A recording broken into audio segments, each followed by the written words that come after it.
Gloves Off is always on point. On point.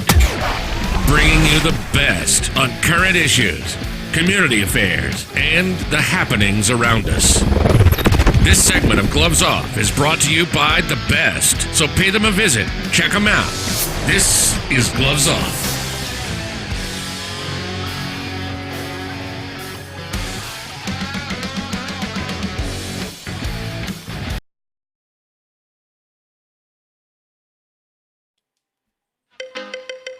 Well. You're listening to Gloves Off with Professor Buitrón. Alright then, I may say words on point, straightforward. No jibber jabber, everybody forward. Issues, facts and solution. Get it at Gloves Off with Professor Buitrón. Alright, one of the thing is a revolution. Get it on point with Professor Buitrón. Gloves Off, no nonsense issues, politics, community. A better men for Laredo. Gloves Off, a revolutionary show with everything that you need to know. With Professor Buitrón. Watch ya!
With Gloves Off, and I'm Professor Buitrón. I'm here with Raul Salinas, our ex-mayor of Laredo, Texas. And we're just going to talk about issues in general and what affects our community the most. Good morning. Good morning. Always good to see you, Paul. It's always a pleasure. My pleasure, buddy. And the pleasure is that we've been friends for such a long time. Oh, we've been friends. And you have done an excellent job when you were in there. Thank you very much. I And appreciate that. And you continue, and I'm not, you know, and I'm going to address the community. And not because you're here, because you're out there, always helping, and you're always in the forefront, trying to do something, even if it's in the back ways. Yeah. Well, I have always had my heart in the right place. That's where my Mama Lorita, taught me. And you know, when you're a public servant, you're there to serve the public. Absolutely. And I think I was a 24/7 mayor. Whenever somebody came to see me about any issue, I had an open door policy. Because, you know, when you see a problem that someone may have, which might you consider a minute problem, a minor situation, but for them it's a mega problem. Absolutely. It's a mega issue. So you have to comprehend that they're in a crisis, and being a former FBI agent crisis management expert in handling crises, you understand that, and you get a feel about, you know, you've got to take care of people. You are their voice piece. They have no one to go to. So you have to guide them by the hand or do whatever is necessary to make sure that you put up that fire that they have. And that's what it's about. That's what public service is about. No, you're absolutely correct. And now I'm not talking ill about our mayor, Pete Science, but he's done a good job as well. He's had some tough issues that have occurred, and he's hung in there, and he also has that open door policy, and Yes. he continued with that. And let me just say, he's a level-headed individual. yeah, he's a good man. He has a heart in the right place. And let me tell you something, being a mayor is not easy. No, it's You're not. going to have people that are for you, and there's people against you. But I think that the mayor is level-headed. He's transparent. He's a hard-working gentleman, and he has his heart in the right place. And I agree with you. I think he's done a good job, and I support him. And the council that we have now, you know, they got hit with this crisis week ago that, in fact, I just read right now on Facebook that the water ban has been lifted, and I read it off of Councilman Rudy Gonzalez. The council now, there are people that are in there that are trying to do good, trying to work with each other in an amicable way. It's not like the previous kind of administration that had everybody was kind of bickering and stuff. Well, no, I beg to differ. You Now know- you're talking about my No. The council that was there before, because we got new guys in there, right now, yeah. Merkin, not yours. Yeah. But, so it was a big difference between what was last year, the year before, let's put it that way, Yeah. to now. And now everybody's kind of like working together. You see 2, 3 councilmen working together to kind of fix a certain area, which you didn't see before. Before everybody would work on, I'm gonna work on mine and kind of, but people grow. Yeah. And I think that's what's happening in there. I spoke with Councilman Robert Bali yesterday, and he was very concerned, and he was very straightforward, and also another level-headed individual that was very trying to pinpoint issues that had occurred, especially with the crisis that we had. But you see the rhetoric, and this is something that we're going to come into. You see the rhetoric, if it's an issue on a department, that's per se. This is my opinion. And that in $1.75 might get you coffee at one of the places, Maybe. And I don't drink coffee, I'm not a coffee drinker. But what I'm saying is that the rhetoric is, they're not blaming a department, they're blaming the individual councilman, and they're getting very, not opinionated. There's a difference between being opinionated and insultive. In an insultive way, mean way. And I think we have to stop.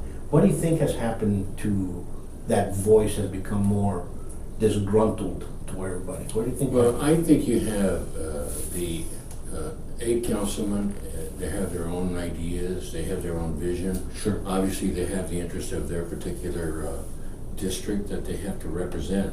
But as a whole, I think that when we had a crisis like we had the water crisis, at the time when we all come together, because the most important thing is the life of the people of Laredo. We want to make sure that we take care. This is a critical situation because water is life.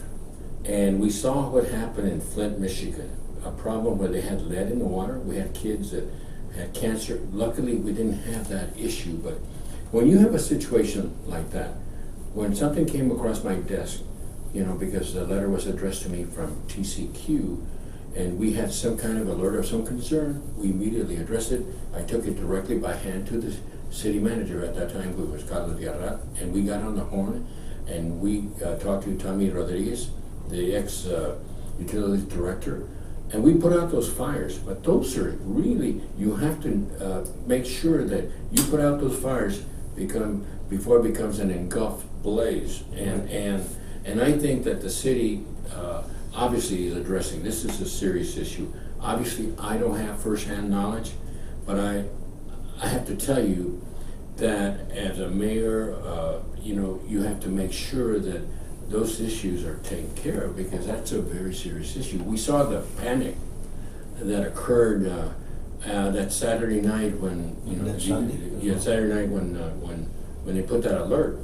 But I think that the city's going to do. They're talking about consultants, but TCQ is already, very honed in on the problem to ensure that the water is safe, because we do not want to, and I can assure that the mayor doesn't, and the management council, none of them do. No, we're on the same page, because we want to make sure that our water is safe, and but it created a chaos, which people went all the way to Freire, Zapata, San Antonio. They have people that are. I heard one person. I happened to be at HCB, man, and said they were telling me, "What are you going to do about it?" I said, "I'm no longer the mayor," but I assured him and reassured him that Mayor Sines was on top of it, and the council was on top of it.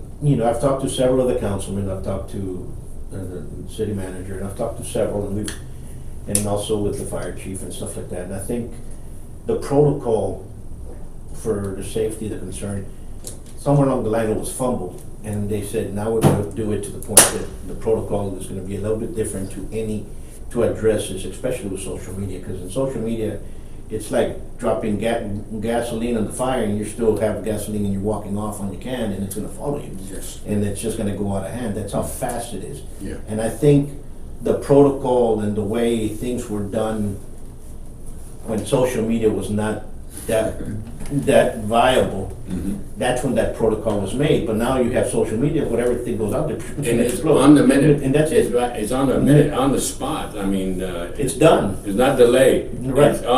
It's on time. So I think they have to change to address how fast that works. Yeah. Because you can have a letter and, oh yeah, we're working on it, and all of a sudden, here, it already took off. It's a different story. Yeah. Yeah. It beat you. You know, it already lapped you 4 or 5 times. Yeah. By the time you catch up, you know, they're But I can already tell you registered. that the citizens of Laredo, and I can tell you they expressed a concern. It took me about an hour and a half to leave HEB. Obviously, I didn't have any water, so I had to get some green tea or something else to drink for the time being.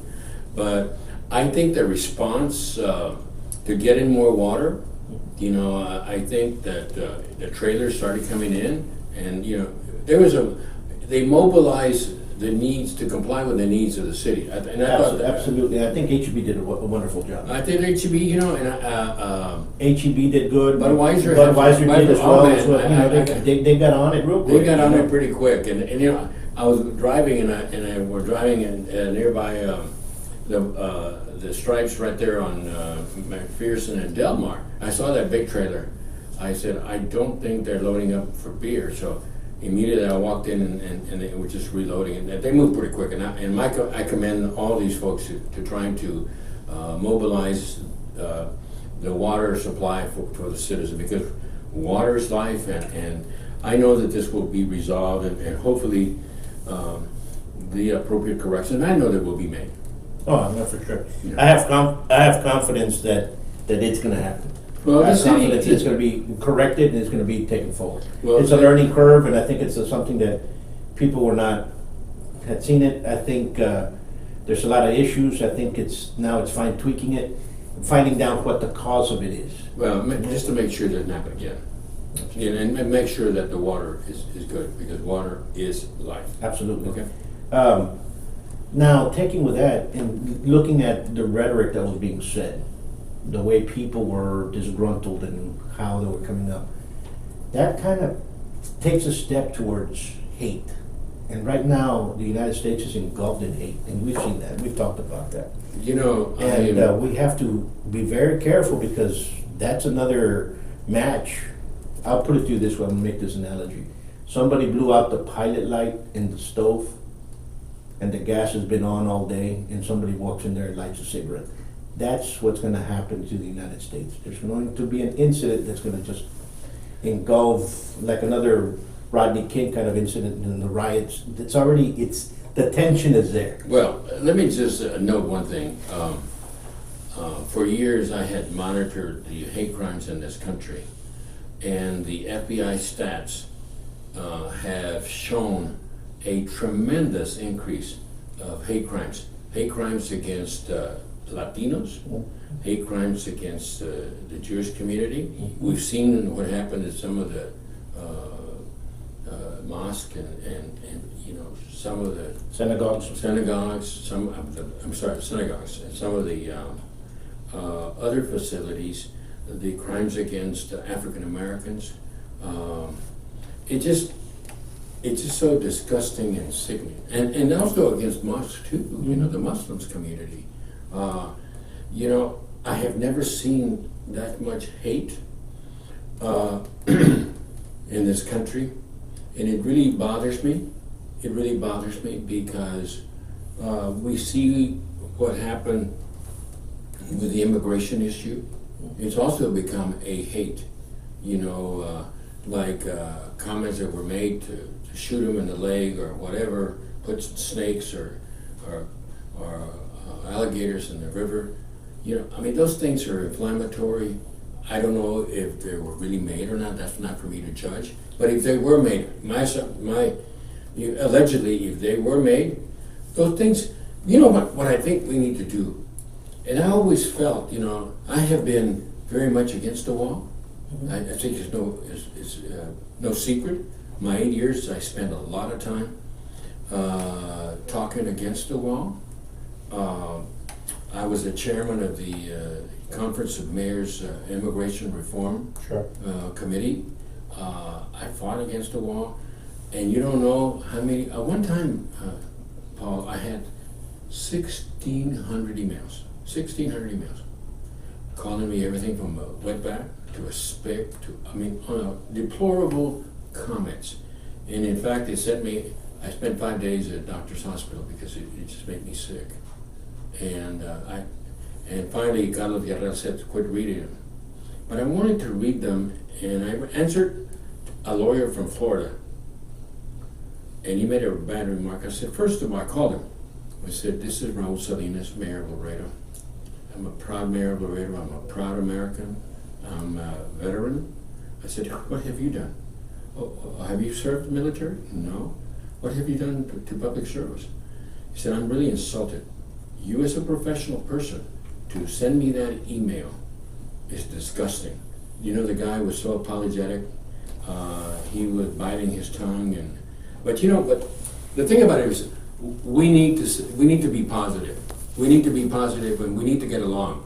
And you're right. The social media, you can say whatever the heck you want, and there's no editing or whatever. And it really concerns me because what are we teaching our kids? What are we teaching our grandkids? No, there's been a lack, and I'm very, how can I say, I'm very displeased with a lot of our parent elected officials that are considered leaders right now. Okay, with many of them on both sides, how they've acted towards, beat up a person that has a Trump hat, beat up the Trump supporter, by Democrats that have been there 20, 30 years and have seen everything.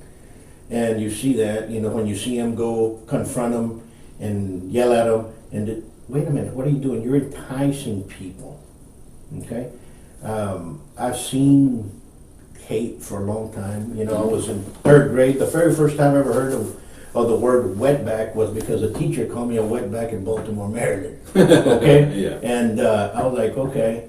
And then I realized that what it was, and I heard spick in Louisville, Kentucky when you're going up, you spick, and so then you come back in here and you start hearing all kinds of names and so on and so forth. So I realized that especially here, you realize we're all Tejanos, and the Mexicanos used to come over here, we used to call us names, and so it's always going to be there, okay? So you in life have to understand how to push through it, bob and weave, and continue fighting life. Well, Okay, understand what I'm saying? So you have to understand where it's coming from.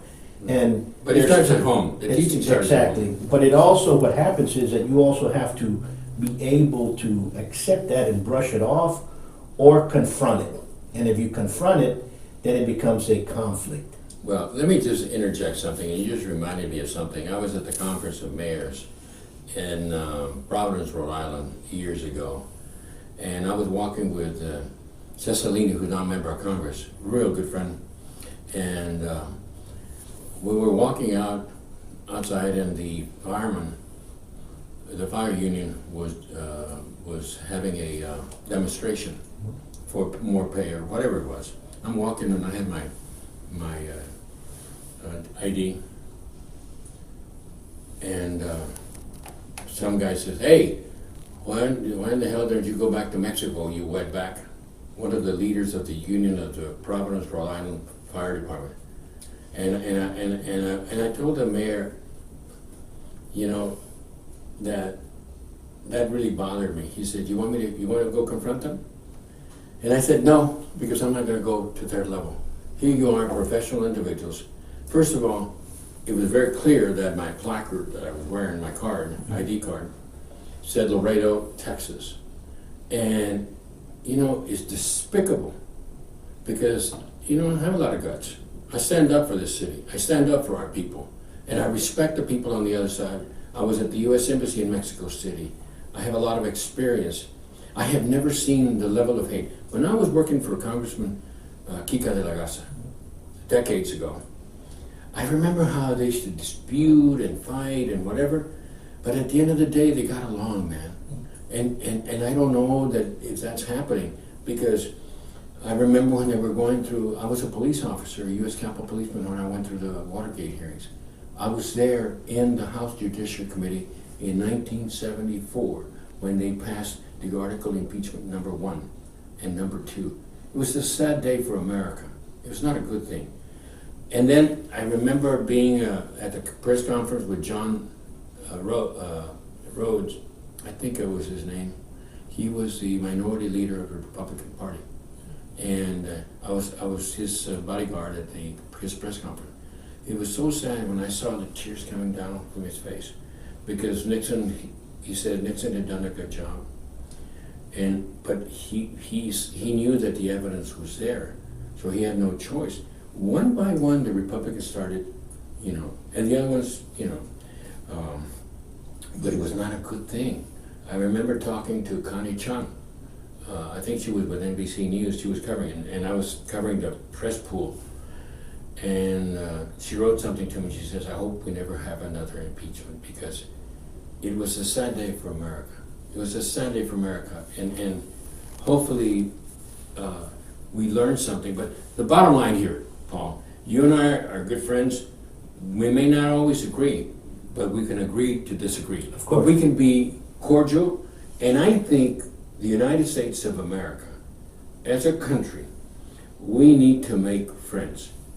And the wall, let me tell you something, it's a lot of waste of money. And you know it. There's areas that you need a wall. There's no question about it. We cannot argue that we don't need a wall in certain areas. No, absolutely. And I agree with that. I totally agree with that, because as a former FBI agent, man, we've got to make sure that we protect our people. But what we need is very clearly, and I'll tell you, we need to have immigration reform. That should have been. You see, Sure. what's happening with a lot of our political leaders is that they're kicking the can down the street.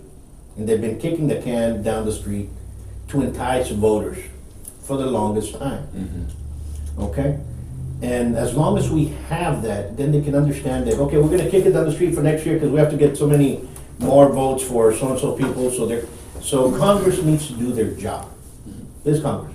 This is their fault. Immigration is not the fault of the immigration lawyers or the people trying to come over to the United States. Right now, the immigration problem of the United States is direct result of Congress' laziness.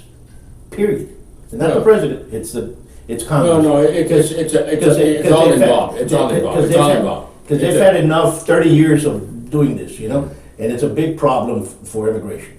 Well, the immigration problem needs to change now. Opinion. Okay? Well, the other thing, if I can interject something, we're sending gazillions of dollars to Central America, to all these countries. We're sending gazillions of dollars to our neighbors in Mexico. Now, I think if they have issues, I think they need to do something to correct that, because there's certain limitations that we have, and the United States is a country of immigrants. Of course. It was made up of immigrants. We can't forget that. We're not saying we don't want you. We're just saying do it legally. Do it legally. Well, now there's a difference. There's a difference because it's not fair. Mm-hmm. Let's just put it this way: we have an illegal. Let's just put our neighbors Mexico, because they're right now on our side. Let's get a Mexican national that was born in Mexico, crosses to the country illegally. He's going to get taken care of here. He's not, if they catch him, if they do whatever with it, he's not going to be treated bad. He's going to be treated fairly. But on the contrary, if you get an American citizen that goes to Mexico illegally, he's going to be thrown in jail. He's not going to be given the ride that we give them. So it's not fair. Look at what happened to our Marine that just went across and he had some bullets inside. Look at what happened to him. It took him almost 8 years of the whole previous administration of the presidency. And who pulled him out? This president that we have now. Okay? Why? Because he wasn't cared for by the other one. It wasn't that important. Go to certain countries illegally, you might be facing a firing squad. We do not treat our illegals that are coming into our country the same way the other countries treat them. So we have to get that into into the clear. Okay, we treat them fairly, and if they need medical attention, they're gonna get it. If it's a child that's being exploited, or a woman that's being exploited, or a man that's being exploited with human trafficking, they're going to be treated fairly and correctly. Humanitarian. But if you do that in Mexico, it's not going to happen. Yeah. Okay? So the other countries have to bring up themselves as well. Okay? Now, that's an issue. Now, when we talk about the wall, I talk the wall more about security more than anything else. I'm opposed against drugs. I don't like drugs. I don't do drugs. I don't hang around with people that do drugs. If I know some that do drugs, because we all know people that do drugs, tie binds an acquaintance. It's not, I believe that saying, dime con quién andas y te digo quién eres. Absolutely. I understand. So if that wall is gonna stop drugs from coming over to get our kids and our youngsters involved, and build two walls. Yeah. Well, Understand? On that essence, do it. Yeah, there's a problem, and I'm glad you addressed this, but there's a problem. As long as there's a demand, drugs are flowing here. But that's one of the biggest problems that we have, the consumption of drugs. We saw the opioid crisis, but I started working on Say No to Drugs back when President Nancy Reagan started that campaign. And I've seen a lot of moms wither away, and because of what they've had to deal with their kids. I see them just waste away, and I have never used drugs. I gave up drinking more than 20-something years ago. I haven't touched any liquor, because I felt if I'm going out there to talk to kids about drugs, I should be an example. That doesn't mean that I'm perfect, but I have to tell you that I saw the harm that it did to a lot of people. A lot of good kids that were hooked Absolutely. by these thugs that hooked them on drugs, that destroyed their lives, destroyed their parents, destroyed their moms, sisters, families. Absolutely. And there's and we still have a high demand for drugs. I have never seen anybody, Paul, and say, hey, stand up at a podium and say, hey, I made it. I use drugs. I've never seen that. I don't think you have either. I never have. Yeah. And I know professionals that are hooked on drugs. And we all know them. We're here in Laredo. And, it's hard to see. I had one of them come and confide in me, you know what, Paul, and we knew each other since high school. And he goes, my son said it, but where did he see that? You're the one that's been doing it ever since. You do it openly, man. No. How can you tell your kids to use drugs if you use them? Understand what I'm saying? So, Yeah, sure. Por favor, stop there. Yeah. And then so he said, you know what? So he's been clean now for 4 years, and he took his son for rehab. That's a change. But it's something. When we talk about drugs, we as a community need to start working on preventative programs. So that's why I always say, you basketball coaches, boxing coaches, football coaches, dance, cheerleaders, swimming, you guys are the forefront to get these kids off of drugs. Exactly. Well, And that's what we need to work on, Well, because we have many programs, we have SCAN that does a good job. We have a lot of but organizations. they're already in drugs. Yeah. Preventative. Yeah. They're already in drugs. We have many programs, the kids are already in drugs. But once you get into cocaine and that kind of stuff, it's really difficult to make a comeback. Does it happen? Yes, it does, but it depends on the person. When I decided to give up drinking, I gotta tell you, it's a funny story, because I gave up drinking on an Easter Sunday, I think it was, or I can't remember when it was, but I went to church. I went to a Catholic church, St. Joseph in Alice, got on my knees, and professed that I would not use drugs at church. I wanted to make sure that I reaffirmed my commitment through the church. So, like 4 or 5 days later, I was activated to go to San Juan, Puerto Rico, to make a arrest of macheteros, who is the anti-government wing, of terrorists, domestic terrorists. And so we were on standby for 2 weeks, man, before we started to doing the raids and making the arrest. And here I am, I'm drinking virgin piña colada, everything virgin, and everybody else was drinking. It was really difficult. But I was able to do it, and I have been able to I didn't have a drinking problem. I liked to drink, sure. I could dance very well when I was drinking. I couldn't dance worth a darn when I stopped drinking, but I never was a good dancer. But nonetheless, I wanted to see if I had the discipline. I wanted to see if I had that, and fortunately, the 10 years passed, and I haven't touched a.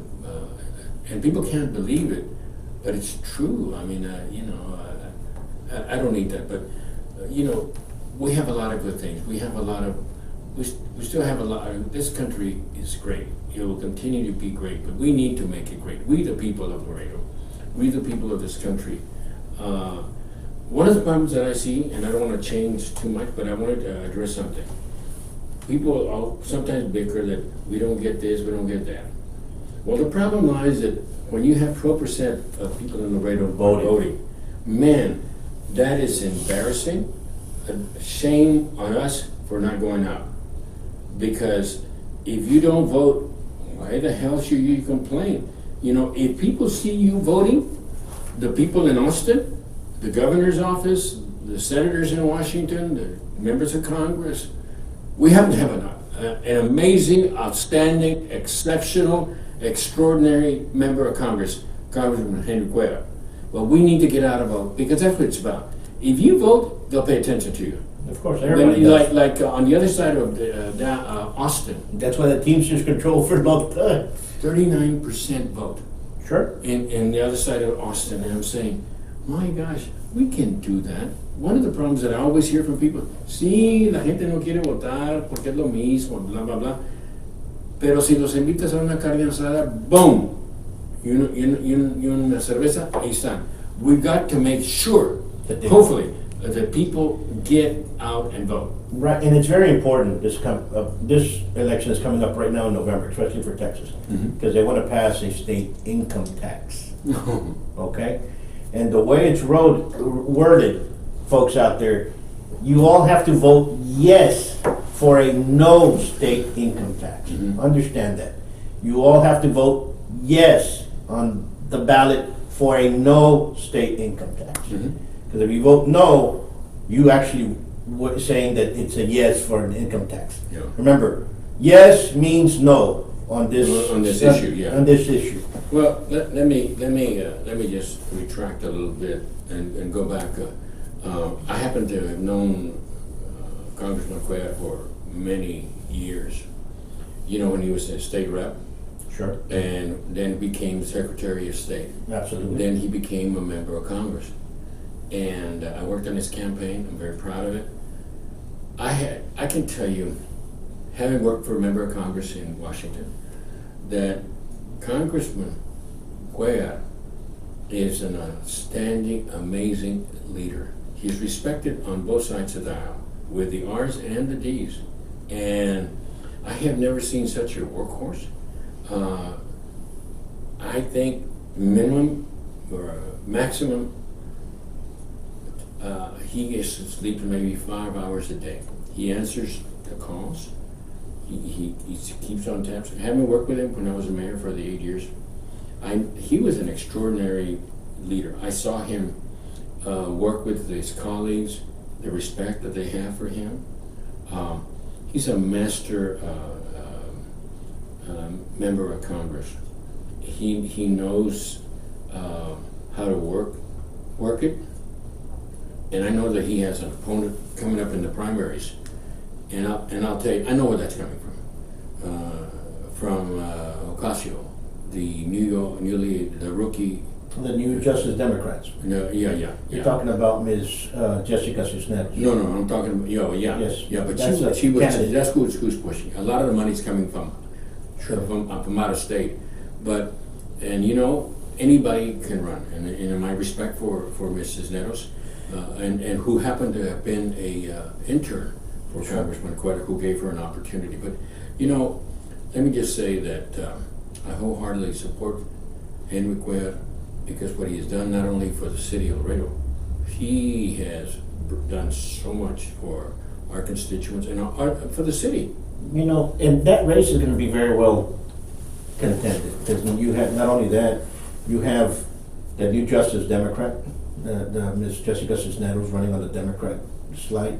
Apparently you have an attorney from Laredo that's also gonna run on the Democrat side, that I've been hearing wind of. And then you have a young Republican female from Laredo that's running as well, Miss Sandra Whitten. And now you also hear that the old Congressman, Henry Bonilla, is also gonna throw his name in the race. So, Well, let me just address Henry Bonilla. it's gonna be a bunch of Republican. people. Henry Bonilla, and he wanted to work for the city of Laredo as a lobbyist. And he came to me when I was mayor. He said, "I would like to work for you." And I was very respectful. I said, "Mr. Bonilla, do you recall when you said that you didn't need Laredo? You made it very clear that you didn't need Laredo." And I said, "We don't need you. When you made disparaging remarks about our city as a member of Congress of the United States, we represent the entire district." And I was very disgruntled. I don't think that he'll run. I really don't. And certainly, I can tell you now, I'm a very loyal guy, and my loyalty is unwavering, because when somebody does a good job, when somebody delivers to your congressional district, when he does the job and is there, Johnny on the spot, like Henry Cuellar, if it ain't broken, you don't need to fix it. No, I understand. I understand, and I've seen the work, and I've seen everything that's been there, and it's going to be a very contented race because of the energy that new Justice Democrats are coming in, and it's going to. Well, be the Justice Democrats want a lot of things that they want everything, a lot of things that are really and people very liberal. That people do not understand that that's too far left. That's very socialist, and they say that it's not socialist. And they'll come up with something we're socialist Democrats. Well, what's a socialist Democrat? Well, we're not socialists, we're socialist Democrats. So, they're confused in the terminology, and I wish all the candidates, well, Godspeed to you guys, do it right. Hopefully it doesn't become an insultative, an insultative type of race. Well, I can assure you one thing, that Congressman Cuellar is not. He's a level-headed individual. He's a very good. He's an exceptional 5-star legislator. You're absolutely correct. When you've known the work of USA Savant and what we formed and what we've done. And before that, we're going on now on 30 years, so we've been here. We had the Texas Association of Savant, and also we have the International Guild of Savant, which are here. And somewhere around 96, we were having a lot of competitions in Dallas regionals of Savant, and you've witnessed many of them. Yes, you were there, and so did Congressman Cuellar, and also at one particular time, the state boxing commission came and told us, you all have to follow these guidelines, or you guys are going to be fined this. So we ended up forming USA Savant to govern the sports of Savant in the United States. One of the persons that stood up and went up there and talked, and at that time, he was Texas representative, was Cuellar, and he turned Secretary of State when they had just the boxing commission, the Department of Licensing and Regulation says, you all are approved. And I remember him sending us a letter and signed, great job, and the bottom he signs Henry, and I remember he sent it to my dad at that one particular time. And it's something that he's always been very much bring this forward for safety-wise. So he's done a good job. And he's a hands-on individual. Honestly, having worked for a member of Congress for 3 years, I know the inner workings. Things change, obviously. But Henry's a very level-headed individual. He's got his heart in the right place, and I think he's done a magnificent job. So I think the important thing is that if somebody's doing good, let's give him the support. Absolutely. And he's been exceptional, I think. And that's my opinion. And that's what we all have to understand. The importance here is that people need to register to go out and vote. Yeah. And people need to go register and go out and vote, and people need to do it fast.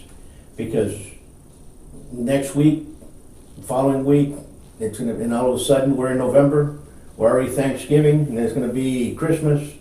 Then when the people start New Year's, and then they say, my new job, my new goals, whatever, they forget, and all of a sudden, here comes elections, and they're not registered. So Go out and register, number one, and then go out and vote. And anything else you'd like to say for our community? No, I think that, I'm proud to be a Laredoan. I'm proud of this community. This is a great community. It's a thriving community.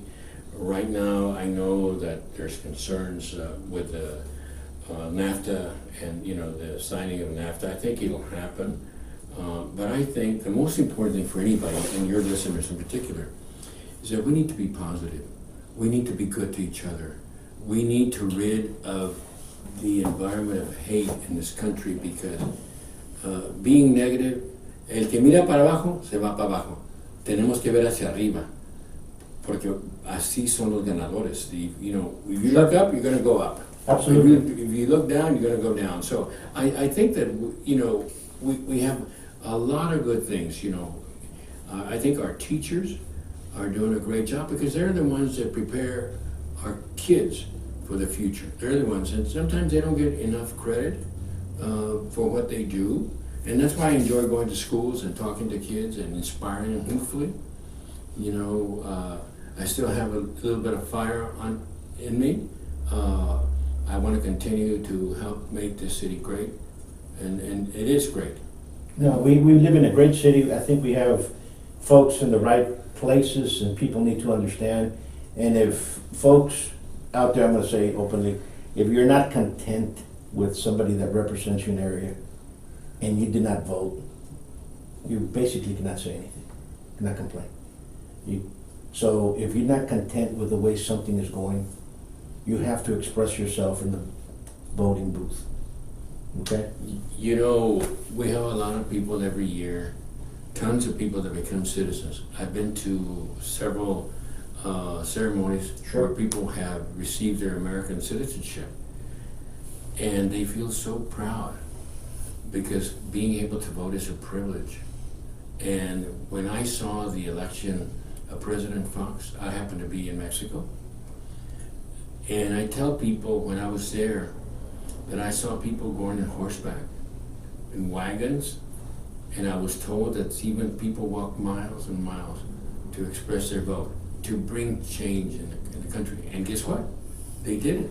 He dethroned the pre-party after decades and decades and decades of power in Los Pinos. And he did it. And sí se puede. Sí se puede, but if you go register, don't just register, man. Go out and vote. And these new citizens feel so proud. The first thing they do is they fill out a voter registration card, and they're ready to go out and vote. They can hardly wait for election time to come. Absolutely. Absolutely. And folks, again, let's go out and exercise the right to vote. November's coming around. There's some issues there that will change Texas, so be very careful and go express yourself, number one. Again, always a pleasure, buddy. Pleasure, and we'll continue doing it. It was a great talk, and hopefully people can get some stuff out of it. Until God next bless time. you all. Peace. God bless Laredo.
Gloves Off is always on point. On point.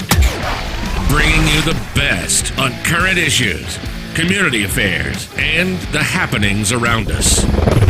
This segment of Gloves Off is brought to you by the best, so pay them a visit. Check them out. This is Gloves Off.